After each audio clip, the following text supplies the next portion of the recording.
Bismillahirrahmanirrahim. Assalamualaikum warahmatullahi wabarakatuh. Selamat pagi rekan-rekan mahasiswa Prodi PG PAUD STKIP Muhammadiyah Kuningan semester 7 yang Bapak cintai. Di sini kita ketemu dalam materi berikutnya adalah mengenai sasaran asesmen perkembangan anak usia dini. Kita akan memahami siapa saja sih sasaran asesmen dalam pendidikan anak usia dini. Asesmen perkembangan bisa kita pahami adalah yaitu suatu proses mengumpulkan data-data kemudian dianalisis untuk mengetahui perkembangan anak yang dialaminya. Jadi asesmen ini adalah proses menganalisis bagaimana data-data yang didapatkan kita di lapangan, kemunculan apa saja yang ada terjadi pada anak dalam sisi pertumbuhan maupun dalam sisi perkembangan yang kita analisis lalu dikombinasikan dengan tahapan-tahapan perkembangan anak yang sudah kita pelajari dalam mata kuliah psikologi perkembangan. Sehingga dari kegiatan asesmen ini kita bisa sekurangnya mengkategorikan ada 3 golongan anak yang memiliki tahapan perkembangan yang berbeda-beda. Yang pertama adalah tahapan perkembangan anak yang terlalu cepat. Tentunya perkembangan yang terlalu cepat ini juga adalah hal yang keniscayaan biasanya ada saja di dalam satu kelas. Misalnya harusnya di level tangga 7 tapi dia sudah di level tangga 9. Nah tentu kita harus mengantisipasi anak seperti ini bagaimana dia bisa menyamakan juga dengan interaksi dengan anak yang lainnya. Biasanya anak yang perkembangannya terlalu cepat, dia cenderung tidak terlalu menarik dalam kegiatan karena merasa sudah mampu atau merasa sudah bisa. Lalu yang kedua adalah tahapan perkembangan anak yang sesuai dengan masanya, yang sesuai dengan periodenya. Tentu ini yang dikatakan mungkin perkembangan anak yang normal. Nah ini yang harus senantiasa kita jaga juga, bagaimana kita mempertahankan laju perkembangan anak ini sesuai dengan masanya, sesuai dengan masa pekannya, hingga 0 sampai 9 tahun dan tahapan keduanya 9 sampai 18 tahun atau sampai pada menginjak usia dewasa. Nah, ini yang harus kita pahami.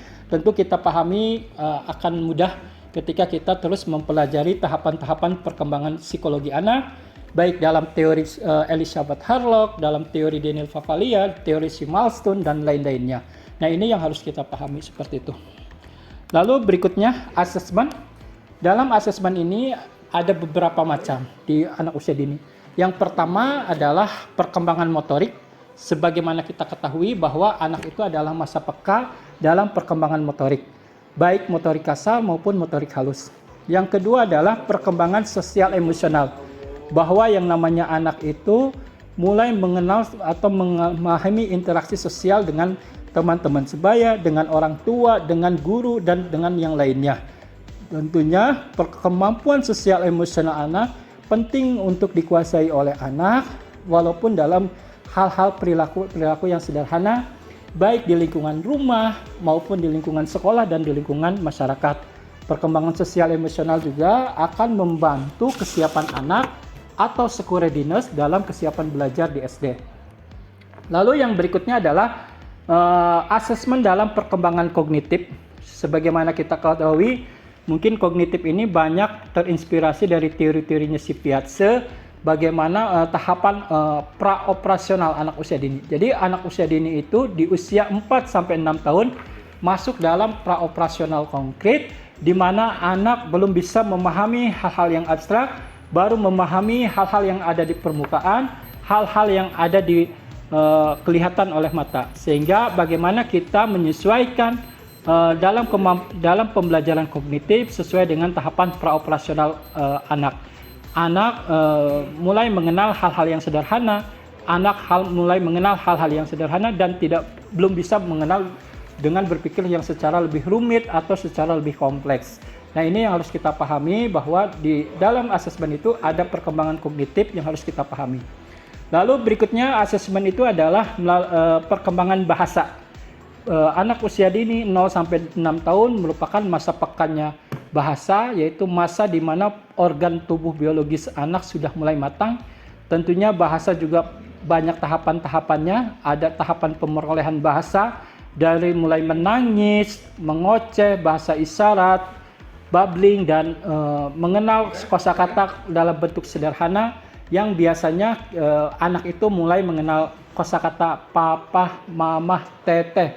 Dua kosakata ini yang relatif di Indonesia anak mulai mengenal kosakata verbal secara baik. Lalu terus mengenal kosakata lainnya sesuai dengan bahasa ibu yang mereka dengar, yang mereka serap. Nah, ini adalah tugas orang tua dalam pengenalan bahasa di dalam perkembangan bahasa verbal. Tentu akan lebih diperkuat lagi ketika anak masuk usia 4 sampai 6 tahun. Tugas kita sebagai guru bagaimana anak itu bisa memperoleh bahasa dengan baik dan kaya dengan kosakata dengan baik dan benar seperti itu. Bagaimana bahasa serapan-serapan itu juga bisa masuk ke dalam anak, interaksi, dan kita mengenal di Indonesia ini ada bahasa daerah, bahasa Indonesia, bahasa asing. Nah, ini yang ketiga-tiganya kalau kita kenalkan dalam fase anak usia dini tentu akan baik, tidak akan bermasalah bagi anak. Lalu berikutnya adalah asesmen tumbuh kembang anak usia dini dan penerapan pembelajaran.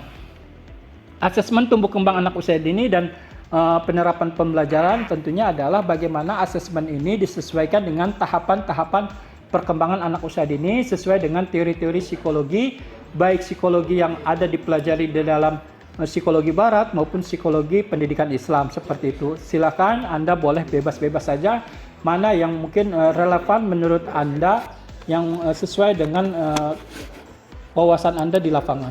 Berikutnya adalah asesmen perkembangan motorik. Asesmen perkembangan motorik kasar usia 5-6 tahun bertujuan untuk mengetahui perkembangan motorik kasarnya. Jadi motorik kasar itu bagaimana anak mengkoordinasikan antara kemampuan mata, pikiran, dan otot-otot besar. Seperti bagaimana anak mulai belajar melangkah, anak belajar loncat, anak belajar lari, dan lain-lainnya yang semuanya itu dikategorikan dalam kemampuan motorik kasar. Lalu asesmen perkembangan sosial dan emosional. Perkembangan emosi yaitu keadaan berupa perasaan yang dilakukan melalui perbuatan dan memunculkan sikap terhadap perilaku. Jadi perkembangan emosi itu adalah yang ada di dalam teori neuroscience itu adalah otak limbik yang kaitannya dengan rasa, yang kaitannya dengan perasaan, baik itu suasana menyenangkan, suasana yang tidak menyenangkan, dan lain-lainnya. Ini adalah kemampuan perkembangan emosi. Lalu berikutnya adalah perkembangan bahasa. Nah, ini perkembangan bahasa itu di dalam tahapan anak usia dini, yaitu perkembangan fonologi, perkembangan semantik, perkembangan gramatikal, dan perkembangan pragmatik. Bisa Anda pelajari lagi lebih mendalam ini dalam mata kuliah perkembangan bahasa anak usia dini. Berikutnya adalah indikator perkembangan bahasa. Yang pertama, anak usia 4 bulan memberi reaksi terhadap suara. Jadi anak usia 4 bulan itu dia akan mencari sumber suara dari mana suara itu tersebut dengan dia merespon suara tersebut. Ini menunjukkan bahwa anak berkembang baik dalam kemampuan bahasa. Lalu anak usia 8 bulan menangis dengan cara berada jika lapar, buang air kecil, dan sebagainya. Ini adalah ciri daripada perkembangan bahasa. Jadi kemampuan anak gitu ya dalam merespon ketika dia lapar, merespon ketika dia ingin buang air kecil dan sebagainya, salah satu adalah kemampuan bahasa diri dan bahasa internya.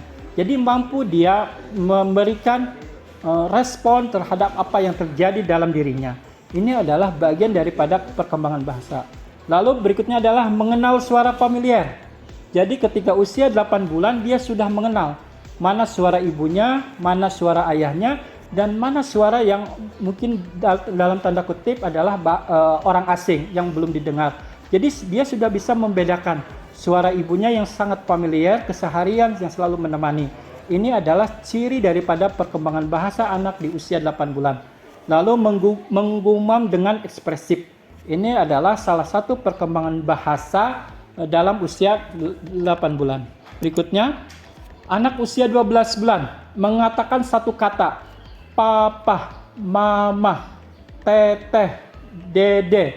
Ini yang biasa orang Sunda seperti itu, adalah ciri daripada anak usia 12 bulan harus mampu hal seperti itu. Lalu mengatakan dada, mama yang ekuivalen. Berikutnya tertarik pada gambar atau buku. Jadi ketika melihat buku, maka dia akan tertarik terhadap apa yang ada di dalamnya, terutama adalah bentuk-bentuk gambar. Nah, ini adalah menunjukkan bahwa perkembangan bahasa anak di dalam usia 12 bulan berjalan dengan baik. Lalu memperhatikan pembicaraan. Biasanya dia terkesan mendengarkan ibunya sedang berbicara, mendengarkan kakaknya sedang berbicara. Ini adalah salah satu indikator perkembangan bahasa anak itu berkembang dalam usia 12 bulan. Nah, itu saja mungkin yang bisa Bapak jelaskan. Bagaimana kita juga mahasiswa didorong bagaimana mempelajari tahapan-tahapan perkembangan bahasa dengan baik, agar kita semua sebagai guru PAUD bisa mengasesmen dengan baik bagaimana kemunculan bahasa ini pada anak usia dini berjalan dengan baik atau terlalu cepat atau terlalu lambat. Tentunya kalau terlalu lambat ini adalah merupakan sebuah masalah bagi kita, dan kita tentunya menjadi sebuah pekerjaan yang harus kita maksimalkan lagi. Bagaimana perkembangan bahasa anak yang telat ini harus sering diberikan terapi, diberikan stimulus dan lain-lainnya, supaya anak tersebut bisa mengikuti dengan teman-teman yang lainnya. Ingat bahwa penanganan anak sedini mungkin jauh lebih baik daripada ketika anak sudah usia lewat daripada perkembangan masa pekannya, tentu akan lebih sulit. Karena apa? Karena susunan permanen otaknya sudah permanen. Sulit untuk dirubah, sulit untuk dilakukan stimulus respon, sulit untuk kita tangani lebih baik. Nah, ini adalah merupakan sebuah tantangan yang berat bagi kita untuk menjadi guru yang baik untuk menangani kebutuhan anak, setiap individu anak. Itu saja yang bisa Bapak sampaikan. Akhir kalam, Assalamualaikum warahmatullahi wabarakatuh.